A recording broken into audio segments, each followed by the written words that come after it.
Prof. Komarudin Hidayat, dan kita sudah sampai di tadi kan Prof segmen pertama sudah keras, ya. Loh, memang mau keras lagi? Keras untuk bersama. Saya selalu suka dengar diksinya Prof. Komar tadi. Ya, jadi artinya orang tidak perlu kalau menunjukkan dia keras itu teriak-teriak, tapi mengubah diksi. Nah, ini yang hebat dari Prof. Komar. Tadi saya sempat sindir, Prof, kalau kita bicara tentang demokrasi. Paus bulan Juli sudah sempat menyindir atau statement soal demokrasi di beberapa negara. Ini ada masalah gitu. Ya, kira-kira beliau datang ke sini itu juga misi itu tercermin nggak? Oh iya, Indonesia ini dengan segala kekurangannya adalah negara yang committed pada demokrasi. Sebab tidak mungkin sistem yang lain yang cocok kecuali demokrasi. Betul. Ini harus kita terima dulu. Betul. Jadi yang kita kritik bukan sistem demokrasinya, tapi pelaksanaan demokrasi ini yang orang-orang yang terlibat dalam pelaksanaan. Ya, pelaksanaan mandat yang kita kritik. Sekarang ini bahkan beberapa kampus di Gadjah Mada, UI, kami itu bingung mengajarkan etika demokrasi kepada mahasiswa. Karena tidak ada contohnya. Tidak ada role model. Karena yang mestinya jadi role model dosen politik demokrasi kok terlibat merusak demokrasi. Itu benar enggak kesulitan mengajar? Atau ajarkan saja bahwa yang kita lihat itu salah, gitu loh. Ya, ada buktinya. Atau yang kita tangkap itu sebuah kritik kekecewaan pada praktek demokrasi. Ya, betul. Itu kampus di mana saja. Siapa yang dituju, ya itu bisa siapa saja. Karena banyak orang-orang kampus, teman-teman saya, setelah pindah ke sana, kok berubah ya? Dia justru teroccupied untuk kemudian tidak bisa keluar dari sistem yang situ. Gitu. Orang bertanya, ini aslinya atau memang berubah kelamin? Prof, tadi kan di deklarasi Istiqlal itu kan ada dua hal yang mungkin nanti bisa dijabarkan dalam poin yang lebih detail. Itu soal problem dehumanisasi dan problem degradasi atau kerusakan lingkungan. Nah, kalau Prof lihat, sebetulnya ini proses dehumanisasi dan degradasi lingkungan, kerusakan lingkungan ini apa sebetulnya faktor? Oke, sekarang kita lihat hari ini yang dekat ya. Lingkungan kita rusak. Betul. Siapa yang rusak? Mengapa dia bisa semena-mena rusak? Dua kemungkinan. Satu, tidak ada kontrol yang kuat. Siapa yang ngontrol itu? Ya intelektual, yang partai politik. Masih yang ngontrol, tapi mereka nggak ngontrol. Jangan-jangan mereka bagian dari bisnis kerusakan lingkungan. Kalau itu yang terjadi, maka kerusakan lingkungan itu akibat dari tidak fungsinya demokrasi. Atau demokrasi diisi sistemnya oleh orang-orang yang tidak capable. Orang-orang yang secara human, nilai-nilainya itu tidak memenuhi syarat, sehingga dehumanisasi itu dimulai dari dirinya, dehumanisasi, kemudian berdampak pada sistemnya di mana dia duduk, yang berakibat pada lingkungannya.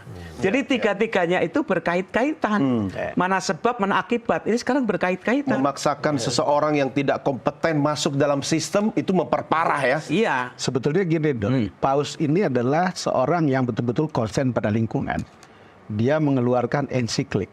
Ensiklik itu semacam ajaran seorang paus. Itu tentang atau Laudato Si.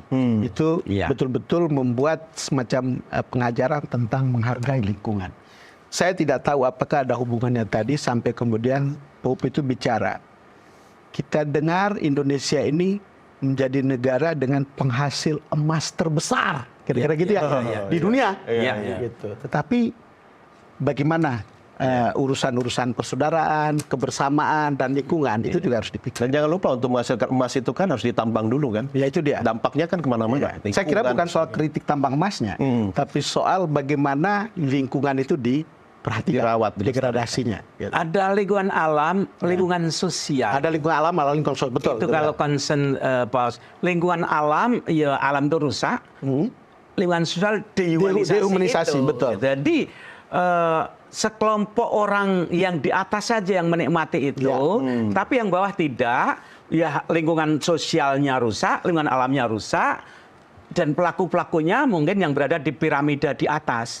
Dan itu hemat saya yang saya tangkap kalau toh dianggap kritik atau nasihat atau pesan, ke sini pesannya. Dan Paus mengatakan pemimpin harus terlibat kan, Prof? Artinya harus terlibat memperbaiki atau karena banyak pemimpin-pemimpin yang terlibat dalam kerusakan itu, Prof? Jangan lupa, partai pemerintah negara itu anak kandung rakyat.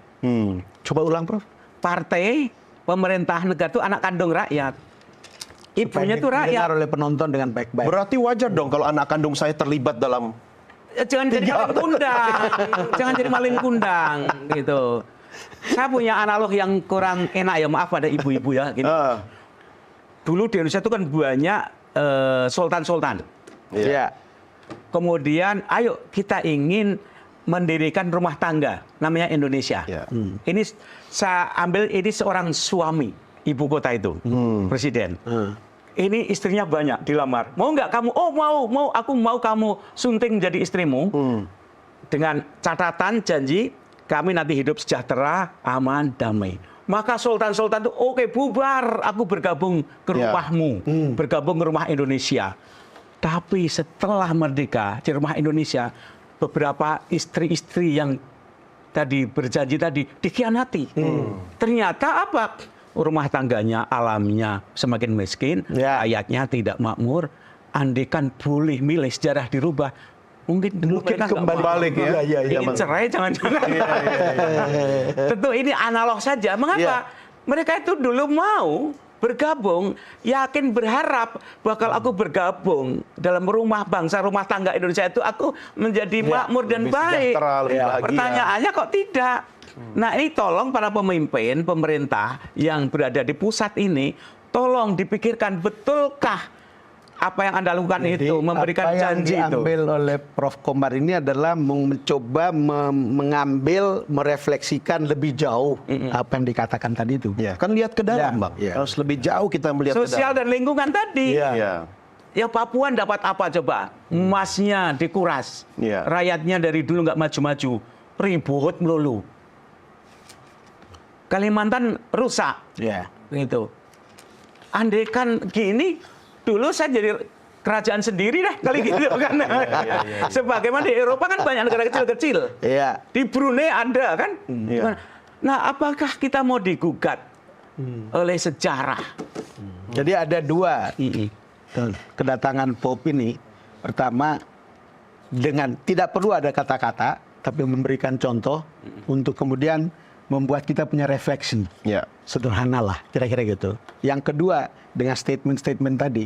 Kita itu pelayan. Untuk mengingatkan soal dehumanisasi dan degradasi lingkungan itu. Dan Prof, jangan lupa, itu akan bisa berdampak kalau kita berada dalam satu resonansi yang sama.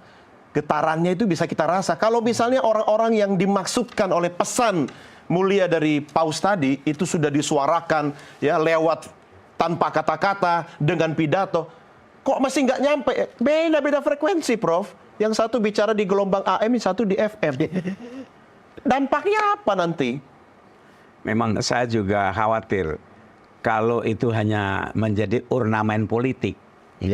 Perlu Pak, saya khawatir nanti ada cara lain semesta ini mengingatkan dengan cara lebih. Aduh, jangan.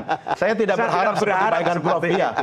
Iya, karena mungkin nih saya ketemu Bang Don 10 tahun lalu masih gampang cari cara ngasih taunya. Bang Don jangan terlalu banyak makan kolesterol gitu kan. Tapi setelah 10 tahun berkuasa udah susah ngasih tahu Bang Don. Tetapi paling tidak kehadirannya memberi peringatan atau mengingatkan kita gitu tentang hal-hal yang tidak boleh atau pemimpin itu bisa sederhana dan sederhana itu indah. Kesederhanaan itu bisa mewah sekali gitu untuk bagi pemimpin ya. Gitu. Atau mungkin tamparannya kurang keras, Prof. Saya khawatir nanti ada butterfly effect. Sehingga kalau ini dikapitalisasi, ini mengkristal. Ini loh cara jadi pemimpin yang bagus seperti ini. Gitu kan? Nah, mestinya orang merdeka, orang berpendidikan, beradab, Pancasila, cukuplah kehadiran pos sebagai satu warning. Itu poinnya. Itu. Jangan sampai kemudian kalau rakyat kesel, dia punya cara sendiri. Dan satu poin jangan lupa ya, Paus itu eksplisit ikut prihatin membela nasib Palestina dan Gaza.